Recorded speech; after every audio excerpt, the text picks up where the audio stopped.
Hebrews chapter 11. I want to talk to you about faith.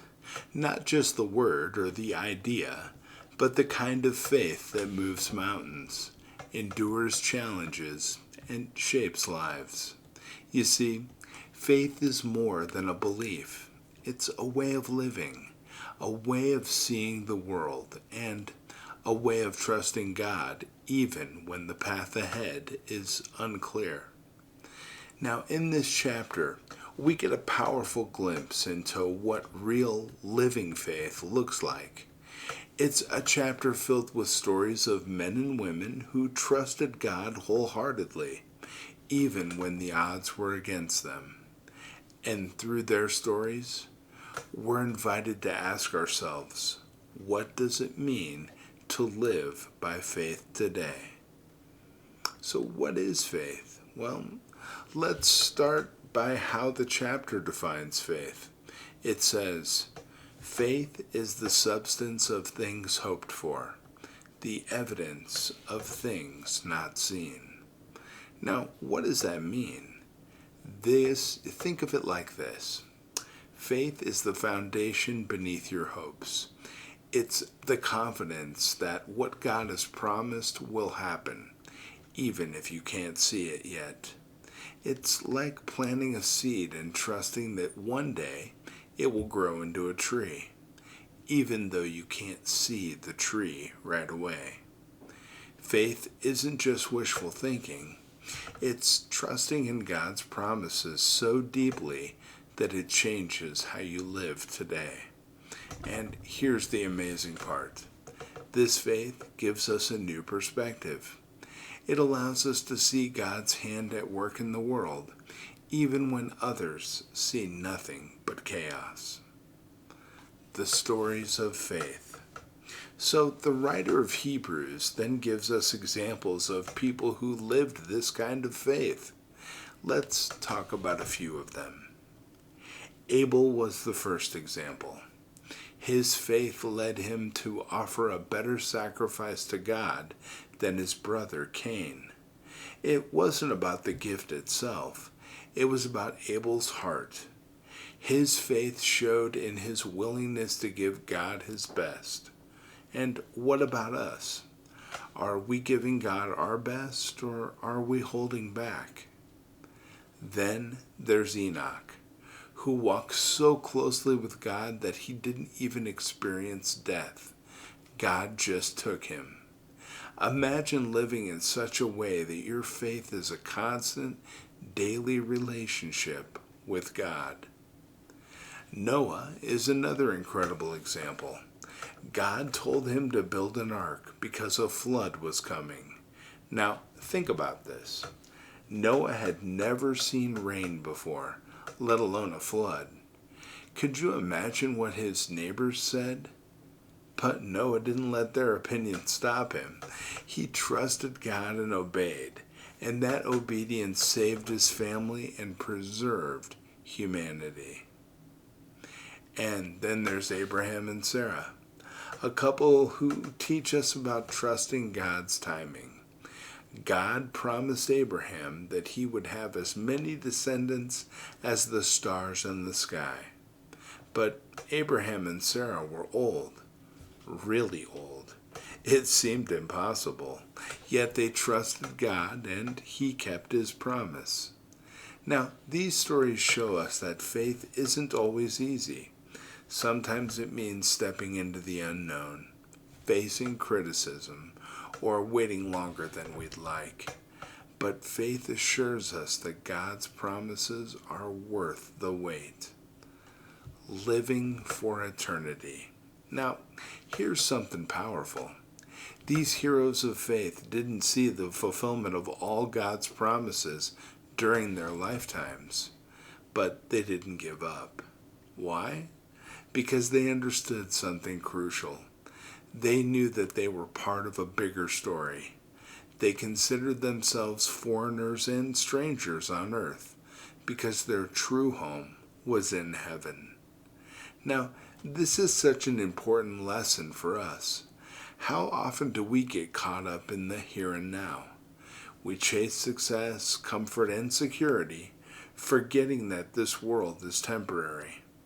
Faith reminds us to lift our eyes, to focus on eternity, and to trust that God is preparing something far greater than anything in this world. Faith in action.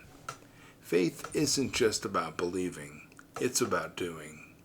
And Hebrews chapter 11 gives us more examples of people who put their faith into action. Abraham showed incredible faith when God asked him to sacrifice his son, Isaac. Can you imagine the agony of that moment? But Abraham trusted that God would keep his promise, even if it meant raising Isaac from the dead.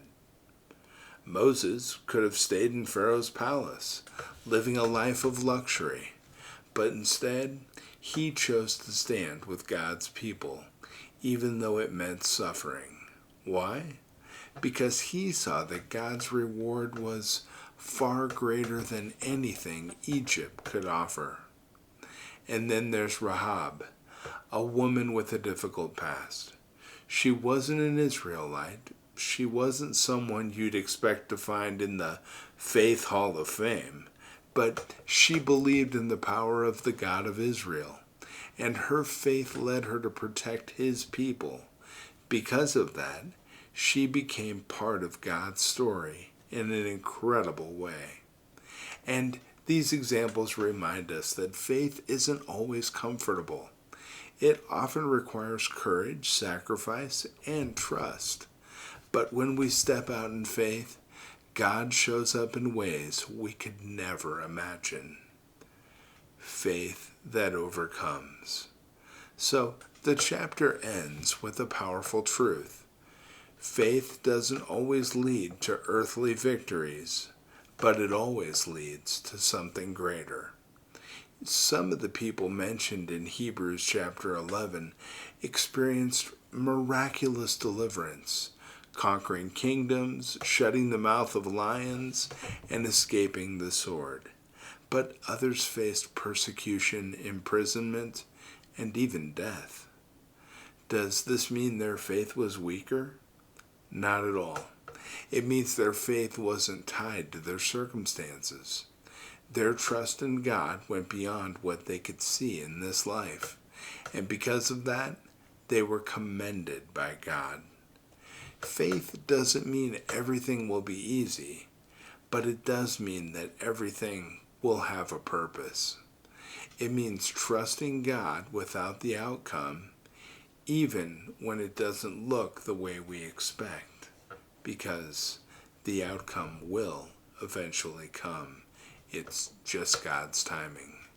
So, what does this all mean for us? Well, Hebrews chapter 11 isn't just a history lesson, it's a call to action, and it challenges us to ask, are we willing to trust God with the things we can't see yet?